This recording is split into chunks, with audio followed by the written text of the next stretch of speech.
ہمارے ہاں بدشگونی اس کا بہت زیادہ کنسپٹ پایا جاتا ہے۔ بعض لوگ شخصیات سے بدشگونی لیتے ہیں، بعض جگہوں سے بدشگونی لی جاتی ہے، کسی چیز سے، کسی وقت سے، چیز کو، کسی وقت کو، کسی جگہ کو، کسی شخص کو منحوس جاننے کا اسلام میں کوئی تصور نہیں۔ یہ محض وہمی خیالات، شریعت میں اس کی کچھ اصل نہیں، یہ محض ہندوانہ رسمیں ہیں۔ مسلمان کو چاہیے کہ جب کچھ ایسا معاملہ ہو تو وہ کہے اللہم لا طیر الا طیرک ولا خیر الا خیرک ولا الہ غیرک، اور اللہ پر بھروسہ کر کے اپنے اس کام کو انجام دے، ہرگز اس کام کو نہ چھوڑے۔ شگون کا معنی ہے فال لینا، یعنی کسی چیز، شخص، عمل، آواز یا وقت کو اپنے حق میں اچھا یا برا سمجھنا۔ بنیادی طور پر اس کی دو قسمیں ہیں، برا شگون لینا یا اچھا شگون لینا۔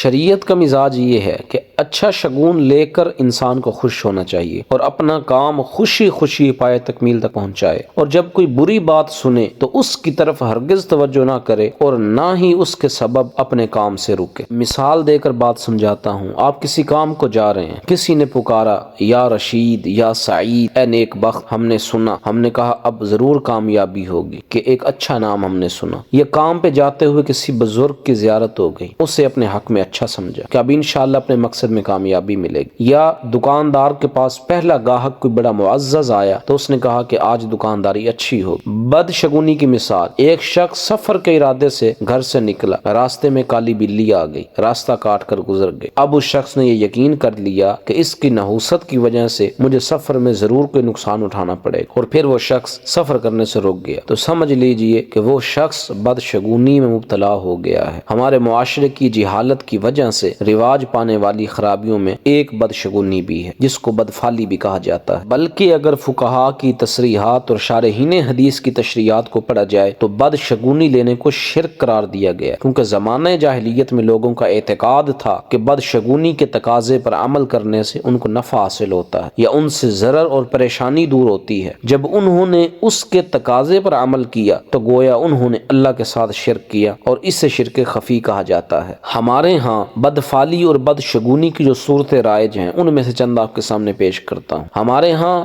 وقت یا دن یا مہینے سے بدفعلی لی جاتی ہے، مثلا رجب کے مہینے کو منحوس اور خالی مہینہ کہا جاتا ہے، یا بعض دن ایسے ہوتے ہیں کہ ان دنوں کو لوگ منحوس سمجھتے ہیں۔ اخبارات میں شائع ہونے والے ستاروں کے کھیل سے اپنی زندگی کو غمگین اور رنجیدہ کر لیتے ہیں۔ مہمان کی رخصتی کے بعد گھر میں جھاڑو دینے کو منحوس خیال کرتے ہیں۔ کبھی جوتا اتارتے وقت جوتے پر جوتا آ جائے تو بدشگونی لے لیتے ہیں۔ سیدھی آنکھ پھڑ کے تو یقین کر لیتے ہیں کوئی مصیبت آئے گی۔ عید جمعہ کے دن ہو جائے اسے حکومت وقت پر باری سمجھتے ہیں۔ بلی کے رونے کو منحوس سمجھتے ہیں۔ مرغا دن کے وقت اذان دے تو بدفعلی میں مبتلا ہو جاتے ہیں۔ پہلا گاہک سودا لیے بغیر چلا جائے تو دکاندار اس سے بدشگونی لے لیتا ہے۔ نئی نویلی دلہن کے گھر آنے پر خاندان کا کوئی فرد فوت ہو جائے تو اس کو منحوس سمجھنے لگ جاتے ہیں۔ کسی عورت کی صرف بیٹیاں ہی پیدا ہوں تو اس پر منحوس ہونے کا لیبل لگ جاتا ہے۔ حاملہ عورت کو میت کے قریب نہیں آنے دیتے کہ بچے پر برا اثر پڑے گا۔ جوانی میں بیوہ ہو جانے والی عورت کو منحوس جانتے ہیں۔ خالی کینچی چلانے سے گھر میں لڑائی ہوتی ہے، کسی کا کنگھا استعمال کرنے سے دونوں میں جھگڑا ہوتا ہے، خالی برتن یا چمچ آپس میں ٹکرانے سے گھر میں لڑائی جھگڑا شروع ہو جاتا ہے۔ بجلی کڑک رہی ہو بادلوں میں تو سب سے بڑا بچہ اگر گھر سے نکلے گا تو اس پر بجلی گر جائے گی۔ دودھ پیتے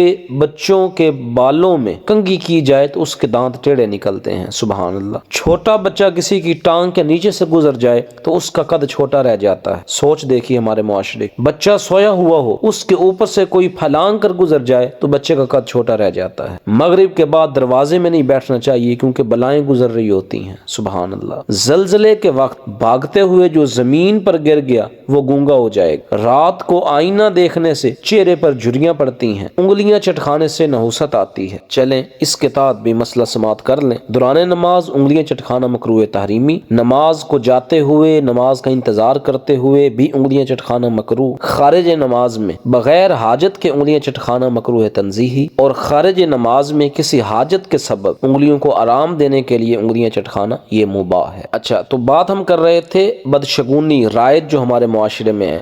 گرہن چاند یا سورج کے وقت حاملہ عورت چھری سے کوئی چیز نہ کاٹے کہ بچہ پیدا ہوگا تو اس کا ہاتھ یا پاؤں کٹا ہوا ہوگا۔ کبھی نمبروں سے بدفعلی لیتے ہیں ہمارے یہاں لوگ کہ فلاں نمبر منحوس محفوظ ہے۔ رات کے وقت کنگھی کرنے یا ناخن کاٹنے سے نوست آتی ہے۔ گھر کی چھت یا دیوار پر الو بیٹھے، اس سے بھی نوست آتی ہے۔ مغرب کی اذان کے وقت تمام لائٹیں روشن کر دینی چاہیے ورنہ بلائیں اترتی ہیں۔ یاد رکھیے یہ جتنی میں نے بدشگونیاں آپ کے سامنے عرض کی ہیں یہ مختلف معاشروں، قوموں، برادریوں میں پائی جاتی ہیں۔ دین اسلام میں ان کا کوئی تصور نہیں ہے۔ یہ بدشگونیاں انسان کو وسوسوں کی دلدل میں اتار دیتی ہیں۔ وہ ہر چھوٹی بڑی چیز سے ڈرنے لگ جاتا ہے، یہاں تک کہ اپنی پرچھائی سے بھی خوف کھاتا ہے، اور وہ اس وہم میں مبتلا ہو جاتا ہے کہ دنیا کی ساری بدبختی، بدنصیبی میرے گرد جمع ہو چکی ہے اور باقی لوگ پرسکون زندگی گزار رہے ہیں۔ ایسا شخص اپنے پیاروں کو بھی وہمی نگاہ سے دیکھتا ہے جس سے دلوں میں کدورت پیدا ہوتی ہے۔ بدشگونی کی بیماری میں مبتلا انسان